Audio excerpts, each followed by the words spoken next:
नमस्कार।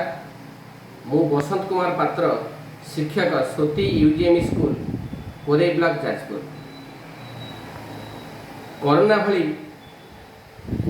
ए कुसमय मोर वीडियो कोमलवती पिलामानकर शिक्षा क्षेत्र में निश्चित अग्रगति आनिब यह मोर दृढ़ विश्वास।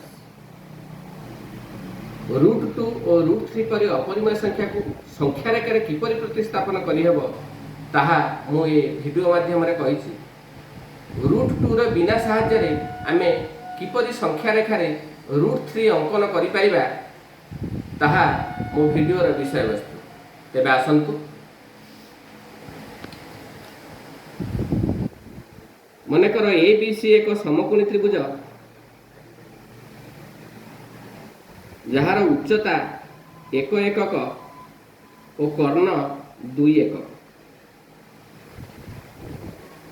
तेबे भूमि समान 2 रो स्क्वायर माइनस 1 रो square root over that is 4 minus 1 रो रूट ओवर और √3 अर्थात भूमि है √3 एकक। यही कथा को आम संख्या रेखा किपर दर्शाइबा। मनकर यह एक संख्या रेखा,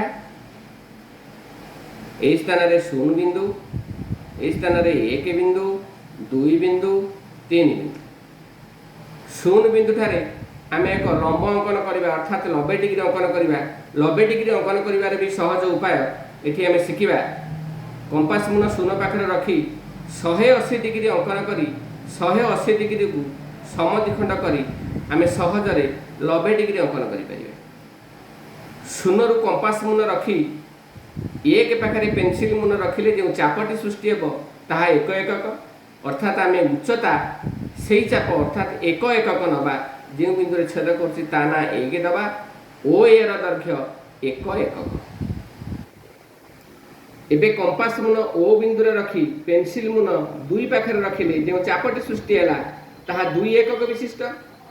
से चापटी को ए बिंदु रे कंपास मुन रखी संख्या रेखार काटिबा जो बिंदु छेद करना बी दिया जाऊ ए ओ बी को जोग करा जाऊ ए बी 2 एकक अर्थात ए ओ बी समकोणी त्रिभुज उच्चता 1 एकक और भूमि कर्ण 2 एकक। तेबे भूमि निश्चित √3 एकक हेब अर्थात यही संख्या रेखार यही बी बिंदु ठारे √3 रो अवस्थान। ताले √2 रो बिना साहाय्य आमे √3 संख्या रेखार प्रतिस्थापन करि पाइले। आशा करे वीडियोटी भल लागिथिबो। नमस्कार।